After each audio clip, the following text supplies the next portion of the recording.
All right, we are here once again for the Fantasy Favorites podcast with Tony Squares and Chris Dell. The Pittsburgh Post-Gazette and the North Shore Drive podcast family has given us the reins to guide you through the fantasy football season, both on the airwaves and on YouTube on the PG Sports Now YouTube page. So give us a like, give us a subscribe. If you want to win your fantasy league, if you want to make all your friends jealous at how good you're playing, listen to us, Tony Squares, Chris Dell, Dell being the sports editor of the Pittsburgh Post-Gazette and the fantasy analyst, lead fantasy analyst over there. I'm just an idiot that knows a lot about football and can talk a mean game, but together we make a beautiful pairing, and we are ready to kick off finally the NFL season. We're here, Dell. There's football in the air. Thursday night football has happened. We're looking at the Sunday slate and trying to hammer out some winners. Are you ready, man? I'm ready to go, man. I got all my team. I think I might draft an extra team this afternoon, just to get one more in there, Tony. We'll see how it goes. I had about 50 different slow drafts going simultaneously over the last week, and those finally ended. So I'm feeling a little bit of the withdrawal mode right now, but I think about 8:15 tonight Eastern time, I'll be all squared away and ready to go, man. So, Dell, let me ask you, before we break down the positional groups today, we're going to tell you who to start, who to sit, some buys, some sells, some sleepers, some busts. We're going to go through every position out there to help you win your fantasy week right here, right now. But before we get there, Dell, we've all just done our fantasy drafts. Take away the best ball drafts. To talk about the leagues that you are managing week to week, in and out. Is there one player in particular you drafted more than anyone else? Because I got somebody. Yeah, it's a good question, and there's certain guys I wanted to draft more than others and couldn't draft because of the way that my draft played out, right? Yeah. But I think the guy I kind of forced myself at the end to make sure I had a large share of is Tony Pollard. We talked about him on our running back show. He was my lead, or he was on my lead article in the Post-Gazette Fantasy Favorites top running backs article in the preseason. The Dallas Cowboys backfield was a gold mine last year, and you remove all the touchdowns, all the yards from Zeke Elliott. They've got no one on that depth chart that's going to rival Pollard for any touches this year. So I had to make sure I got him. I missed him in a couple of my first initial big home league drafts. Had to make sure the last couple ones I closed out strong. And I was willing to reach as far as a top 5 or even top 6 first round pick to get him. Yeah, that is a commitment that you have to make. And I found myself, I don't play in as many leagues as you do, but in every league I was in, I found myself drafting Javonte Williams as a running back later on in the draft. I've fallen in love with the guy, everything I read up on him, everything I read up on what Sean Payton wants to do in that offense. I'm a Javonte Williams believer. He's on almost every single one of my teams, and there's a lot of hope there. It could fail, but there's a lot of hope. But let's break down the players that aren't necessarily on our teams, but on everyone's teams and figure out who we should key in on. Let's start right away, Dell. Let's jump into it with the quarterback position. We're each going to give you 2 names. It might be a buy, it might be a sell. Dell, let's start off with you, the quarterback you want to start off talking about the fantasy football season with. Yeah, I'm going to start off with one of my favorites. And I want to preface this by saying that I'm using according to my rankings versus the industry rankings, right? There's about 150 to 200 expert rankers in the Fantasy Pro system that I'm a part of the rankings accuracy competition, and you can see on my rankings who I'm higher on versus consensus, who I'm lower on. So I don't want to talk about guys. I don't want to talk about Patrick Mahomes being number 1, right? Yeah. Because he's the number 1 ranked quarterback in the industry. I've got him number 1. There's really no point. If you have him, you start him. There's no question. Right? And I think similar things goes for, this isn't a DFS show, right? So we're not going to talk about Jalen Hurts, Josh Allen. Those guys are going to be at the top of the board every single week. I want to work further down to like guys who you might have 2 quarterbacks on your roster. You're trying to figure out which one. You might need a streamer of the week because your starter has a bad matchup. Maybe your starter in the future gets hurt and you figure out who you want to pick up off the waivers to put in place of him. So for me, I want to go to a guy within that top 10, top 15 range, borderline starter, right? But to me, it's Geno Smith with Seattle. And I wrote him up in my Post-Gazette Fantasy Favorites quarterback edition in the preseason. And look, I'm 3 spots higher than consensus. It's not a huge difference. I have him quarterback 8. And I essentially have them behind the big 5 or 6. We're talking about the 3 I mentioned, Burrow, Lamar Jackson, Justin Fields. The only other guy I have above him outside of that group is Justin Herbert. So Geno Smith, to me, quarterback 8. You're talking about a Rams secondary that was absolutely decimated in the offseason. They have absolutely nobody left other than just Aaron Donald on an island by himself. I mean, just have your entire offensive line block him and you're going to be good to go because there's no other threats on that Los Angeles Rams defense. I like the fact that the Seahawks are also playing this game here at home. They're going to come out with something to prove. Geno Smith last year led the league in completion rate above expectation. He adds Jackson Smith-Njigba, who, by the way, broke his wrist 2 weeks ago. People thought he was going to be out till week 6. He's playing. So you're talking about arguably the best. And look, you know I'm a Cincinnati fan, Tony, but I think Seattle's got an argument for the best wide receiver trio in the league this year with DK Metcalf, Tyler Lockett, Smith-Njigba. You add another rookie running back to the mix. Kenneth Walker, now also Zach Charbonnet. UCLA, man, all the weapons are there. I see Seattle's offense smashing. And talking about what offense did I want shares of in my drafts, I came away with every single home league draft with multiple players from the Seahawks on my fantasy team. So I love Geno Smith for week 1. I do too, man. Geno was on my short list here of guys I was going to bring up, but I'll go to one that I'm going to sell away. I fully agree with the Geno buy. That Rams defense is going to be terrible, and if you decide between two guys, go with Geno. If you decide between two guys, I think you should try to stay away from Tua this week. And I love Tua. I love that Miami offense. I think it's going to be a lot of fun. But this week and this matchup in particular, to me, is not one that I trust Tua to succeed in versus some other quarterbacks that are out there. The Los Angeles Chargers were terrible against the run last year, and we know the Mike McDaniel, he comes from that Kyle Shanahan world. They want to be able to establish the run and run the football. A cadre of running backs back there. Who knows who's actually going to be the bell cow, but they're going to try to run the football on this Chargers defense. And the Chargers offense playing against Miami is going to have a tough time moving the ball down the field. It's going to be up and down on what the score of this game is actually going to be. And I just believe that J.C. Jackson being healthy, all these players on the Los Angeles Chargers, the pass rushes that they have with the trouble that Miami's going to have blocking these guys, I just think Tua's in for a long day here. I think they focus on the run, and I'm against Tua at least in week 1. Sorry again to those Miami faithful. Dell, quarterback number 3 here. I'm going to go to another buy here. One of my favorite quarterbacks for the week. And you're looking at the jersey I'm wearing here, man. I'm repping Washington. Sam Howell? This isn't his jersey, but Sam Howell, baby. Sam Howell is my ultimate quarterback sleeper. You know, I had a list of guys that I wrote up in my preseason Post-Gazette Fantasy Favorites quarterback article. And I mentioned, look, like the draft cost is too high to get Hurts, even Lamar Jackson, Joe Burrow, Jalen Hurts, et cetera, and Josh Allen, And, you know, obviously there's some guys in that mid-range, but for me, I wanted one of Daniel Jones, Anthony Richardson, or Geno Smith. But if I couldn't get one of those guys, my break glass in case of emergency was always Sam Howell, because we saw that even in Sam Howell's last year playing college football, he had more rushing yards than Anthony Richardson at Florida last year alone.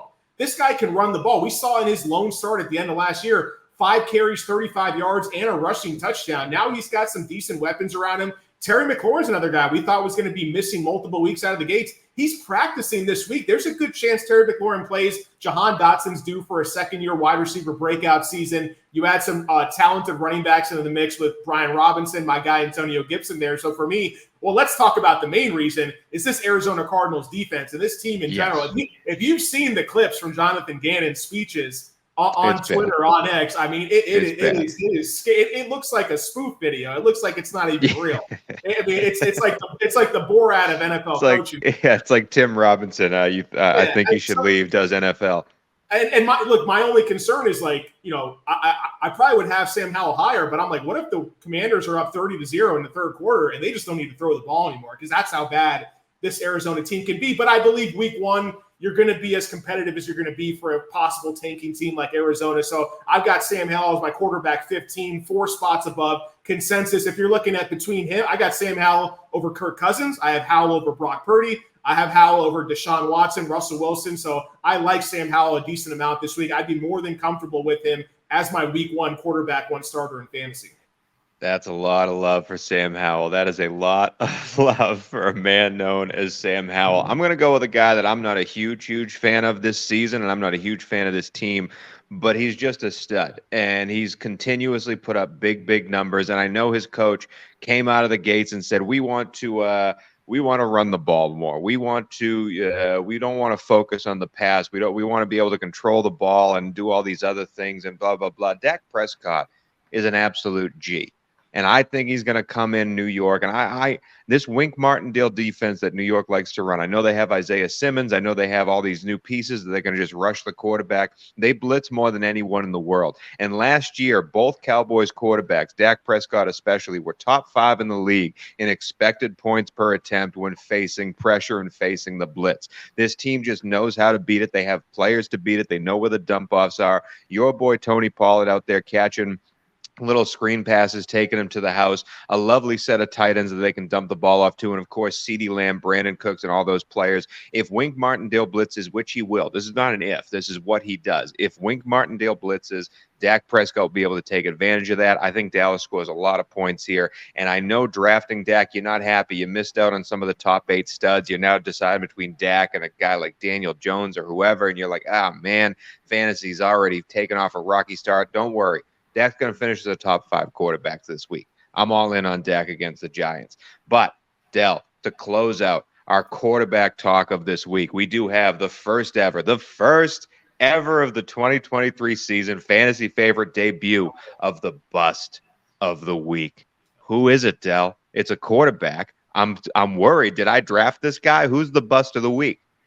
You might have been involved in some type of massage scenario with this guy, but it's Deshaun Watson with the Cleveland Browns. It's I've been low on him in my preseason rankings, Tony, and it's a tough matchup week 1. The Bengals defensively were actually one of the top 5 fantasy defenses against opposing quarterbacks in 2022, and they added guys in the offseason as well. Myles Murphy, very talented edge rusher out of Clemson, is going to bolster that defensive line. And with the Browns, like, they're going to come out and they're going to try to run the ball and they're going to try to win with their defense. And those are things that have actually been successful against Cincinnati over these last couple seasons as well. They're not going to come out. And these reports out of the training camp, you'd think that, usually the training camps when everyone's saying like, hey, look, yeah. I saw Chris Dell and Tony Squares at training camp and they had 6 packs. It looked like they were in the best shape of their lives. And there wasn't any positive news coming out with Deshaun Watson. The reports are that he was struggling in training camp. So for me, that's not great. We're trading Watson right now. We're treating him in the industry, not me personally, as he was a Texans quarterback multiple years ago. It's been like almost 3 years since this guy played good NFL football. I'm worried that what he's done to his public image, quarterback is a mental game. And I'm seriously concerned that Watson will never be able to mentally recover from what he's put himself through these last couple of years. And the Browns, it's just a sunk cost fallacy. Like, they're just not going to let it. They're just going to continue to put him out there until all things go to hell. There's a lot of people in the industry that picked not just fantasy, but picked Cleveland to be a playoff team and to be a player in this AFC North division, and I never saw it. Deshaun Watson last year, out of 48 total passers, quarterbacks that threw a ball last year, Deshaun Watson was the worst one when on balls thrown short distance, 1 to 5 yards down the field. He was also the worst one on balls thrown 20-plus yards down the field. So whether it was short or it was deep, he was 48th out of 48. Yes, he can improve. Yes, he was rusty, but the fact that people think he's going to be back to being a top 5 quarterback in the league boggles my mind. He goes down as the official bust of the week. What an award we can give old Belly Rub over there in Cleveland. But let's move on to the running backs. It's time to talk about the studs, the people you drafted earlier. Maybe you went 0 RB and you're trying to decide between some guys on the fringe. Del, who are we looking at? What's the first running back we're talking about in week 1?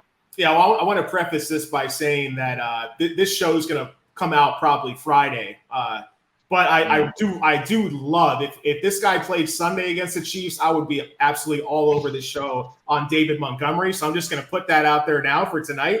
But obviously, it's going to be. I may have some prop plays on Jahmyr Gibbs myself, but yeah, let's keep going. David Montgomery, I love, but yeah, so, for Sunday, Alexander Mattison to me, guy I've been super high on. Yeah, and here's the thing, is that you start to look at your week 1 rankings versus your season-long rankings when I do these two things separately, and you realize, like, Alexander Mattison is at home on the fast track at the Dome playing against one of the top 2 contending tanking teams in the league, which is the Tampa Bay Buccaneers. And it's like all things add up perfectly. Maybe Madison does, worst-case scenario for Madison is eventually over the course of the season, he runs inefficiently. He starts losing some of that starting role. But for week 1, I mean, this is all systems go for Madison. This Vikings offense, people are treating them like they're going to be a borderline 500 team. I mean, they won 12-plus games last season. I mean, maybe there's some regression back to the norm, but against this Tampa Bay Buccaneers defense, I expect Madison to receive a hefty dose of targets. And we talked about it on our last running back show that the combined running backs on the depth chart before they added Myles Gaskin as a depth player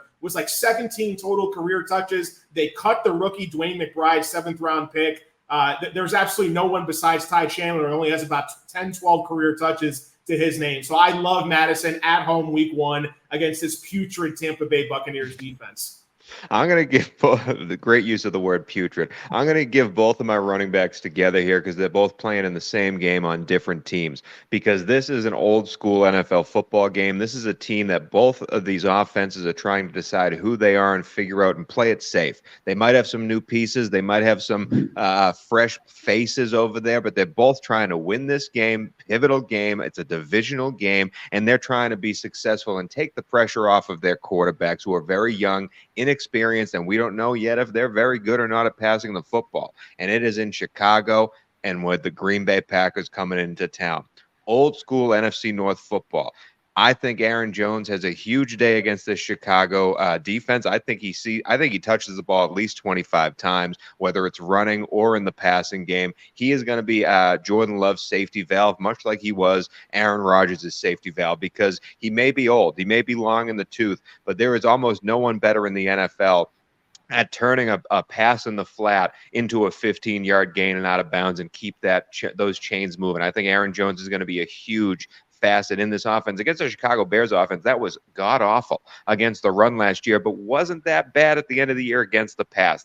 People knew they could run on Chicago, and so they did it consistently. Green Bay's offensive line is also the healthiest it's been in a long time with David Bakhtiari playing in this game. Give it to Aaron Jones. Let the man go to work. Conversely, this Green Bay defense, people love to harp on how good this Green Bay defense is. All these first-round picks that they have on the defense, they have struggled year after year and underperformed year after year. I should know. I'm a Green Bay Packers fan. The defensive coordinator, Joe Barry, really likes to play in a set-based defense. He plays nickel a lot, and he allows people to run on him because he tries to take away the long ball and the pass over the top. They were one of the worst run defenses in the league last year, and I thought for sure there was going to be a change in philosophy for this team. There was not.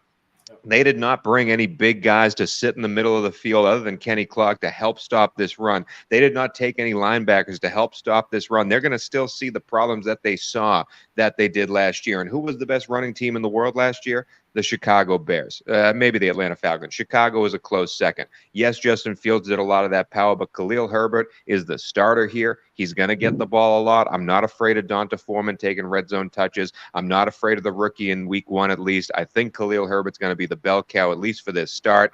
A lot of opportunity and a lot of ability to get huge chunk plays in this game. So, yes, Khalil Herbert and Aaron Jones. If they're on your team, start them. That's my 2 running backs. Del, sorry, I took a little wild there. What do you got for your second running back this week? No, I mean, I like those calls. The Packers haven't been able to stop the run for a while, and that's what modern-day defenses are doing. They're putting all the chips in the basket in terms of stopping opposing passing attacks because that's where the league is. And hey, if you want to run on this, go ahead. So I definitely like the Herbert call. I'll bet you the under on Aaron Jones' 25 touches because they're going to give half the work to A.J. Dillon, but Aaron Jones is one of my favorite. Yeah, I mean, look, Aaron Jones is one of my 5 favorite players in the league. I love the guy. I've had him on multiple fantasy teams in the past, but they've never given him a full workload. But I expect he'll be very efficient on his touches. So that's my take on Aaron Jones. But I like him for fantasy this week, of course. One guy that I'm really high on, and I'm going to bring up a guy that we talked about also on previous shows is Javonte Williams. I mean, you brought him up at the beginning of this show here. So let's go, baby. Here's the reason why. Love hearing it. This is what you do when you have to change your mind as a fantasy manager. And in the summer, we didn't know anything about Javonte Williams' injury and recovery process. We heard from doctors that said, hey, he tore 3 different knee ligaments, and this is an injury that it takes a long time to come back from, right? So, okay, I have hesitation. I'm going to rank him close to Perine. They paid Perine big money in free agency. As the last couple of weeks, the last month has progressed, we saw that, hey, we're going to let Javonte play in the preseason. They gave him a decent amount of work in the preseason. Now they're like, he's going to have a lighter workload to open the year. Then a quote came out less than 48 hours ago from Sean Payton that we're going to let Javonte go. He looks great. So each day that goes on, we're hearing more and more positive news about Javonte Williams. And look, even if the base down work is split somewhere near 55-45, 50-50, even 60-40, Javonte Williams has always shown he's an elite target earner in the passing game as a running back, and those are the touches that I want. And the fact that they're going to trust him third down blocking, they're going to trust him at the goal line, and especially against the Raiders, which might have one of the bottom 2 or 3 defenses in the entire league, outside of maybe one solid pass rusher in Max Crosby. So I like the fact that the Broncos playing in Mile High here. I think it's a great home matchup, and I expect Javonte to get the high-value touches, which is the targets, the carries inside the 10, inside the 20. I expect most of those. Although I do like P. Ryan a lot for the season as a flex type of option, great handcuff back. Javonte's looking like he's actually going to be that workhorse, borderline workhorse at the very least in week 1. So I'm 14 spots above consensus on Javonte. He's ranked as RB29. I've got him as RB14 this week. I love it too, man. I drafted him everywhere.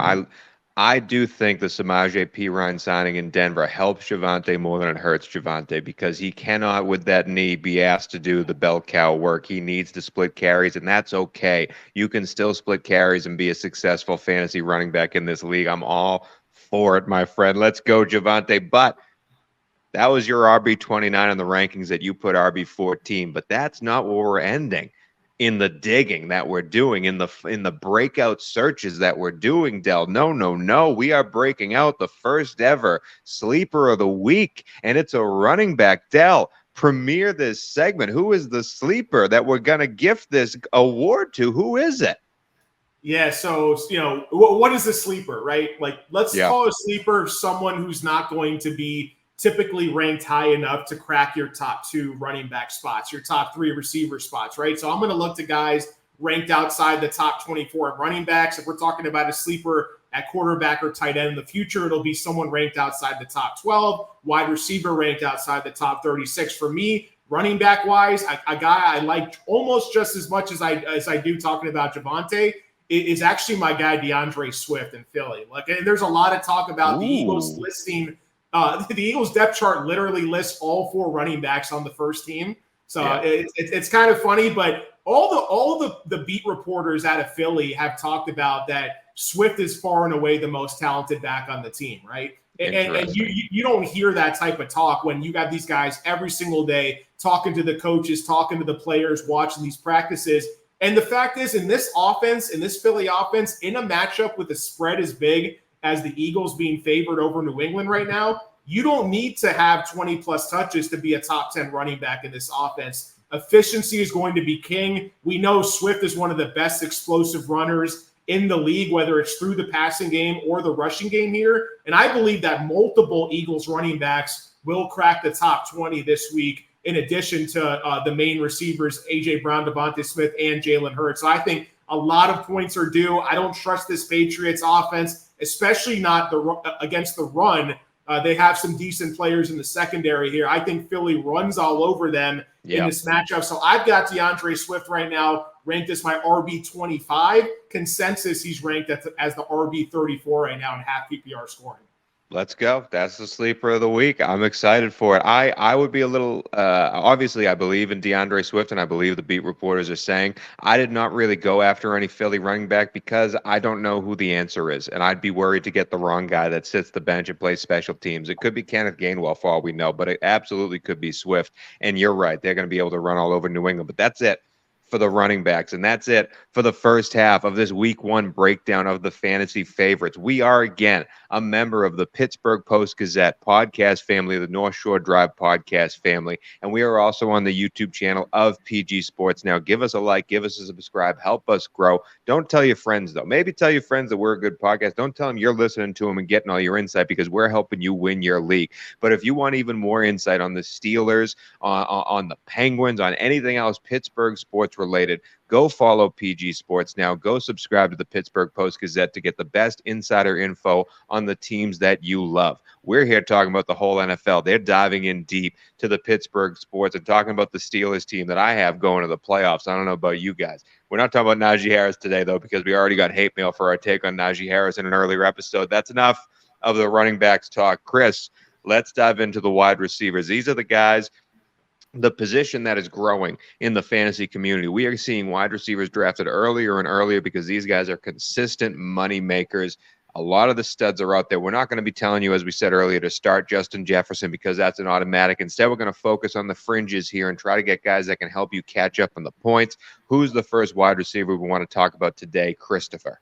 Yeah, and I will say that in regards to Steelers coverage, NFL coverage, look, I've worked in the media industry almost my entire life for about 20 years now. I've been in New York. I've been in other big markets. I don't know of a single outlet that covers more intensely and more in depth in terms of more than what the Pittsburgh Post-Gazette does for the Steelers. So make sure to subscribe for the season because there's going to be a lot of stuff going on. We just posted our staff predictions and picks for the season. I've got the Steelers going 10-7, getting in the playoffs as a wild card. I think a lot of the hype and optimism is justified heading into this regular season as well. But going into the wide receiver section here, and like you said, I want to stick to guys that aren't necessarily going to be top 10, top 12 guys because we're starting those guys, right? So let's go somewhere in the 15s, in the 20s, in the 30s. And for me, a guy I talked about a lot in terms of wide receivers is Big Mike Williams of the Los Angeles Chargers. And I really love him this weekend against Miami with one of the two highest point totals on the board their season here. So Mike Williams, look, I mean, this Dolphins secondary is missing many pieces from last season.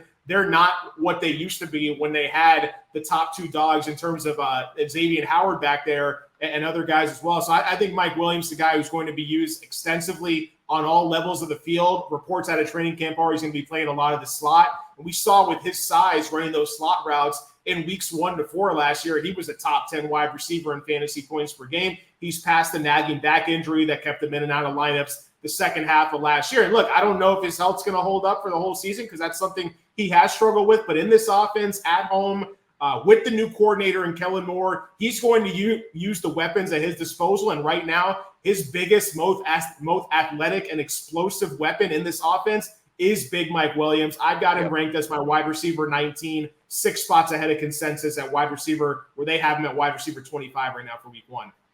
I got another guy that's a veteran. I got another guy that is definitely a second option on his team, like Mike Williams is to Keenan Allen. I got a guy who is underlooked or overlooked, I should say, and definitely drafted later than he should be because we've all had him on our fantasy team, and he's not exactly the sexiest name, but I'll tell you what he is. He is consistent. I'll tell you what also he is. He has a great matchup.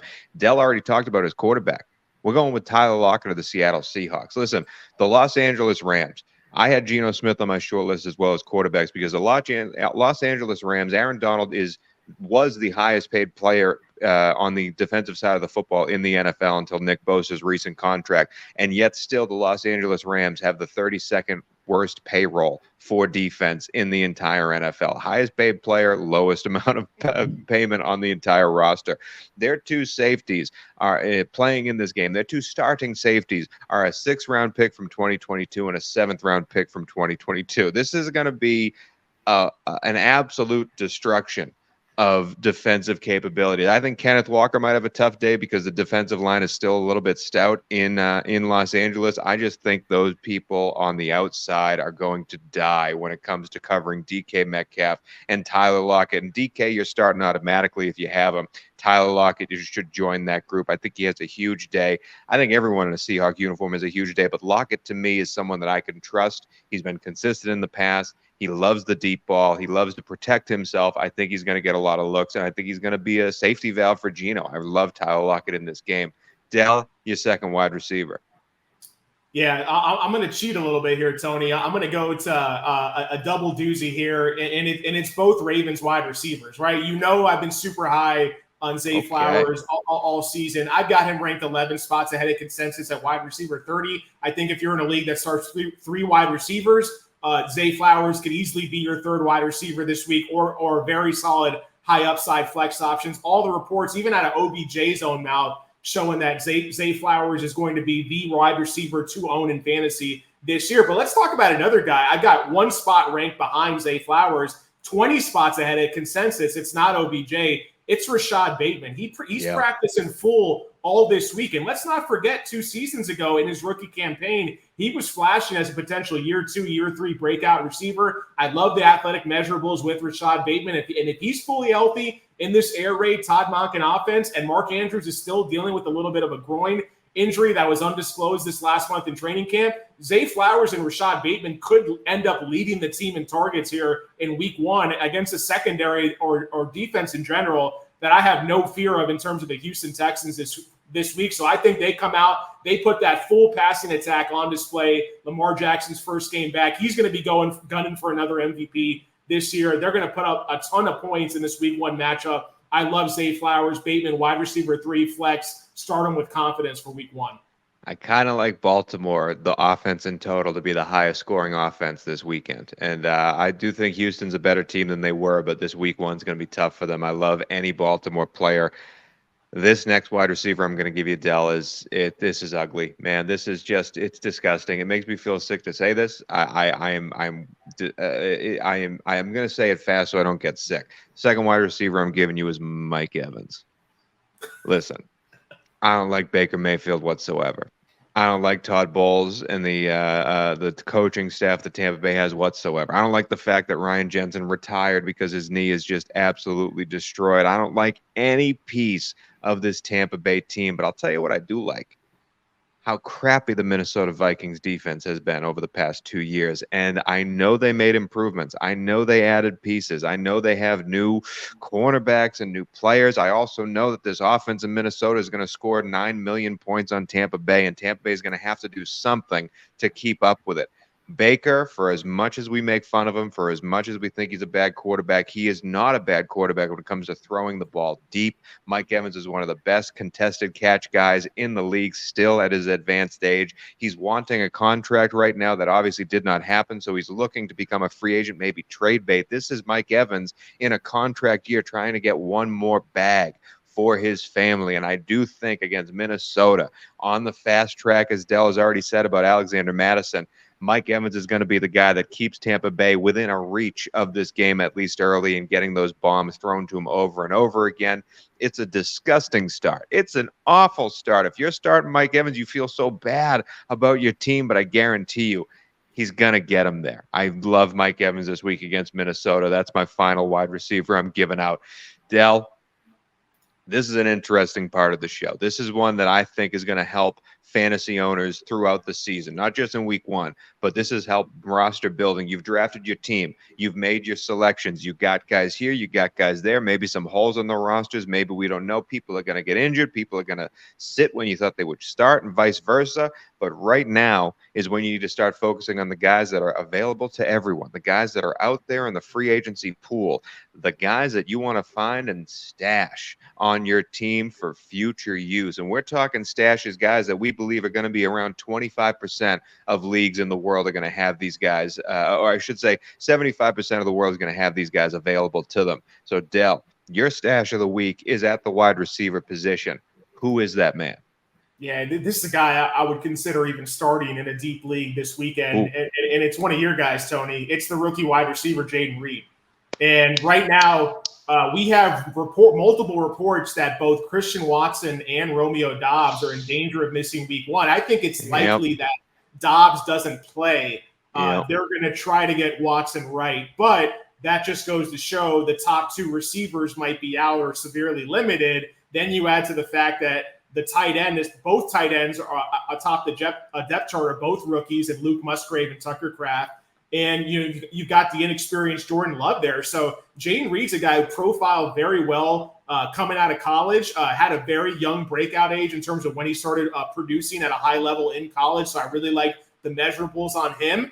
And he's been locked into a starting 3 wide receiver slot role since the beginning of camp. And I believe Jordan Love will use that security safety blanket in the short to intermediate areas of the field. So if you're playing in a full PPR league, especially against the Chicago Bears defense, which I believe you can throw the ball on, especially over the middle of the field, I really do like Jayden Reed this week. I've got him ranked inside my top 60 receivers. If we get word that Doubs is officially ruled out, I will probably look to bump him up maybe inside the top 50, so a wide receiver 4/flex area. But just for the future, these rookie wide receivers, they only get better, rookies in general, as the year goes on. So for the sneaky stash here, I'm looking every week for a player that's owned in less than 25% of leagues, because in the leagues I play in, We usually have deep benches and extra flexes or extra wide receivers. So 16% owned on ESPN right now, Jayden Reed. That number should be well above 25% owned for Reed.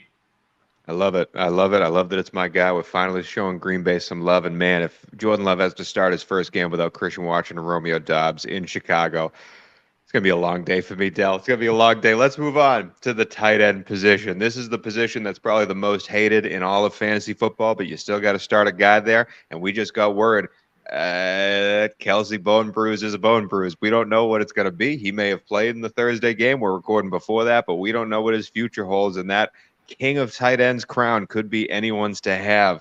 Let's dive in, Dell. Who's your first tight end we want to talk about? We'll make these quick because, again, I hate this position in fantasy, but who's your first tight end?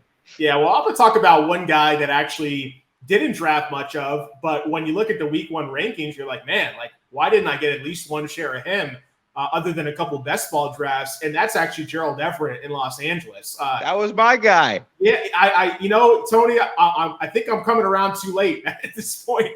Maybe he's still on your waiver wire, right? Because I don't know if he was drafted, and especially in 10-team leagues, I don't think Gerald Everett was drafted in every single league out there. But I will say that Gerald Everett has a fantastic matchup. I talked about I love the point total here, which is why I slightly disagree with you on the fading Tua take, because I just think there's going to be a ton of points in this matchup overall. But let's stick to the I do trust the Chargers offense way more than I do the Dolphins offense in this game. And when you look at Mike Williams, Keenan Allen, Austin Eckler, I think there's a very good chance that, there's been a lot of rave reviews in terms of Gerald Everett's performance in training camp. I don't think the rookie Quentin Johnson is necessarily ready to step into an every down role. I don't even think Quentin Johnson plays more than 50% of the snaps on Sunday. I think that's a rotation between him and Josh Palmer. I wouldn't be surprised to see Josh Palmer completely out-snap Quentin Johnson altogether. That goes to show I think Everett is the number one candidate right now for the fourth weapon in that offense. And the fourth weapon in the Chargers offense with Herbert at the helm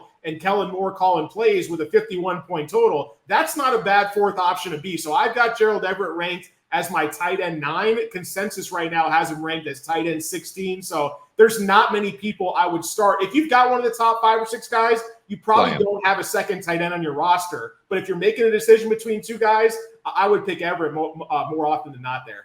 Let me add on, because I'm not going to try and find another tight end because I'm so high on Gerald Everett, especially this week. The Miami linebackers and linebacking core are not very good. I do believe Gerald Everett's going to be open. And also, you brought up the name that makes this the decision for me, and it's Kellen Moore. That guy was the offensive coordinator in Dallas. And the past few years, how many times has a Dallas tight end beaten you in fantasy football? Many times. How many times were we able to name them? Would you be able to pick a Dallas tight end out of a lineup? You cannot, because they are relatively nobodies that this Dallas offense makes the automatic check down for every offensive play. CD's not open, tight end is. Boom. It happens over and over again. And that offense is now in Los Angeles. Keenan Allen, Mike Williams are going to get theirs. Austin Eckler is going to get his. But the check down in this offense, every single passing play is the tight end in a short form. So it's not going to be huge. It's not going to be 20 yards down the field. Not going to be big ass catches on crazy ass. No. 5 yards here, 7 yards here, 5 yards here, maybe a red zone look. That's all it's going to be. And in the tight end world, that's huge. I think Gerald Everett is in line for a huge season because of this offense. And I'll double down on my second tight end, because when you start to look at the way you play football, it starts to become ingrained in you. It's tough to kick old habits, especially for quarterbacks who have played this game a lot. I already gave Dak Prescott out earlier. I'm giving out his tight end Jake Ferguson, because I do believe, even though it's going to be a slightly different offense, I think Dak is still going to use Jake Ferguson to check down on and throw those dump balls too. I really like Ferguson's ability. He's ranked far too low for me. I drafted him in almost every league as well as my backup tight end, because he's just going to get used. He's Dak's safety blanket, and that's all you need out of a tight end, especially when you're not going to start every week. And this week in particular, I already brought up how much I don't like Wink Martindale's ever blitzing offense. That always leaves space in those intermediate valves, and that's where the tight ends live. Ferguson's going to have a huge day. Everett's going to have a huge day. Those are my 2 tight ends. Dell, who's your second? Oh, you stole my second favorite, man. We're like the Spider-Man. Jake Ferguson? He's my second guy. I'm 8 spots ahead. I got Ferguson tight end 12 right now. Expert consensus rankings have him at a tight end 20 for week 1. So well ahead on Jake Ferguson. And I talked about him in my tight end article in the preseason as well. at Post Gazette at the Post Gazette website. But I don't know if I want to call this guy a bust, but I have not been high on Kyle Pitts all year long. And oh man, stop! Enough people have thrown dirt on Kyle Pitts' grave this offseason. Dell, don't add to it. If it makes you feel any better, he's probably a fantastic person, Tony. So let's give him that. He's probably, he probably is like, my grandma's crossing the street with her groceries. He's helping her across the street. He's a stand-up gentleman, probably runs multiple charities. And also, it's not his fault. Exactly. It's not his fault. That's the whole point. It's Arthur Smith's fault. I already went through this with Arthur Smith before. Don't get me started on Sir Arthur Smith, because he's going to run the ball more than he needs to. Yep. And I don't care if Ritter's starting at quarter. But everyone's saying, oh, well, Ritter's going to be an upgrade over Mariota. Like, are we sure about that? Are we sure about that? Because I don't know for sure. I'm optimistic about Drake London. Don't get me wrong. But Kyle Pitts has worn a knee brace almost the entire summer in training camp. Yeah. And you know who Arthur Smith brought in? One of his guys, Jonnu Smith, who he coached in Tennessee. Jonnu Smith, similar type of athlete. Maybe he's a Kyle Pitts light type of player. But Kyle Pitts was losing snaps last year to guys like Parker Hesse, and guys that we don't even need to talk about on this show. I don't think he plays a full complement of snaps. It's going to be a run-heavy offense. And, maybe he catches a touchdown, but you can say that about every single tight end in the top 20, top 30 going into week 1. So I've got Kyle Pitts ranked as an average tight end, but the industry has him ranked as an elite top 10 option. They've got him ranked right now as the tight end 6. I have Kyle Pitts ranked as tight end 15 right after guys like 15. Tight end 15. Look, I'd rather start. Hold on, time out. You would start Ferguson over Pitts. Absolutely. Ferguson over Pitts. I'll start Ferguson, Okonkwo, Laporta, Pat Freiermuth, Jawan Johnson. You're starting Laporta. The guy's a rookie playing against Kansas. We obviously might be either wrong or right here. 2+ point total, man. What's the total on Carolina? Yeah, I will say Carolina's one thing that they'll be able to do well this year, or the one thing they should be able to do well this year, is pressure the passer and make it tough to pass the football down the field. That's the only thing they got going for them. So I guess, but Kyle Pitts under Jake Ferguson is a leap, and you could very well be right. I mean, nothing has shown you yet that you'll be wrong in that regard. That's why we make these. That's why we make the show. It's week 1, baby. We're throwing it out there. It might get thrown back in our face. We shall see. That's it for the tight ends. That's almost it for the show, but we can't leave you without a little sprinkling of some other positional talk. There are leagues out there that have defenses, and Dell, let's give them one. Let's get Dell's defensive dog of the week. Who is it? It was a defense that you brought up and teased a little bit, probably unintentionally here, but I really like the Los Angeles Chargers DST this week. I think they're a great week 1 streamer. Yes, the point total is high, but you know what that means? It means a lot of dropbacks, right? And we don't necessarily want to pick our defenses based off the lowest point total on the board. Actually, when it comes to these high-scoring games, dropbacks lead to pressures. They lead to sacks. Sacks lead to strip sacks, forced fumbles, defensive touchdowns, tip passes, everything. Those are the things that get us fantasy points. We're not getting, unless you're in a league that rewards shutouts or rewards teams that hold other teams to less than 10 points. Usually standard scoring formats aren't set up that way. They're predicated based off turnovers and sacks specifically. And I think the Chargers have a great chance to get after 2 because I think the Dolphins drop that to pass a ton in this game. Chargers have an elite pass rush going into this season. They've improved their defensive line. They've improved their secondary. So I like I have them ranked as like a borderline starter at right around the DST 12, but the consensus has the Chargers at DST 24. That's a huge difference, but I would be more than confident if I waited till the last round of my fantasy drafts and some of the quote-unquote elite options went off the board. I'd be more than comfortable starting the Chargers DST in week 1. And last thing we're going to talk about this week, who cares? You shouldn't have this as a fantasy position. But, Dell, I don't even want a sentence of a description. Who's your kicker? It's winner, winner, chicken kicker. No, well, I wanted the other way. Winner, winner, kicker dinner. That's what we're calling it. Winner, winner, kicker dinner. Who is it, Dell? We'll put up a poll on which name is better. But, look, I never heard of this guy until about a week ago when I started ranking my kickers for the season. But, look. The Dallas Cowboys offense, I want a piece of it somehow. If you're looking on the waivers for somebody to start, Brandon Aubrey is the starting kicker for the Dallas Cowboys this week. For some reason, the industry has him ranked as kicker number 20. I've got him inside my top 12 because I want the kicker that plays for the Dallas Cowboys that has one of the top team totals in terms of expected points for the week. I'm not afraid of this New York Giants defense either. I expect the weather to be just fine, even though they're playing outdoors at the Meadowlands for week 1. So give me Brandon. I want kickers attached to high team totals, and that's pretty much how I'm going to play it week to week. And I'm going to drop Brandon. Even if Brandon Aubrey gets me 20 points in week 1, Tony, I'm cutting him first thing Tuesday morning. I'm stashing a running back on my bench for the rest of the week, and then I'm picking up another scrub kicker come next Sunday for week 2, man. That's how you got to do it. Cutthroat. Name another fantasy show, folks, that ends their week 1 episode with kicker discussion. No one other than the Fantasy Favorites with Tony Squares and Chris Dell. Brought to you by the Pittsburgh Post-Gazette for at least this week until they hear us talk about kickers and fire our asses. But that's it for the Fantasy Favorites on the PG Sports Now YouTube channel, the North Shore Drive podcast family. Very thankful to be here, and that is all we got. Let's go. Let's play some football. Let's win some championships, baby. Let's do it. Thank you for checking out this content from Post-Gazette Sports. If you enjoyed the video, please like it and subscribe to our YouTube channel. Check out our Apple Podcast channel for more podcast content. Click below for a special deal of 99 cents for a 3-month subscription to the Pittsburgh Post-Gazette.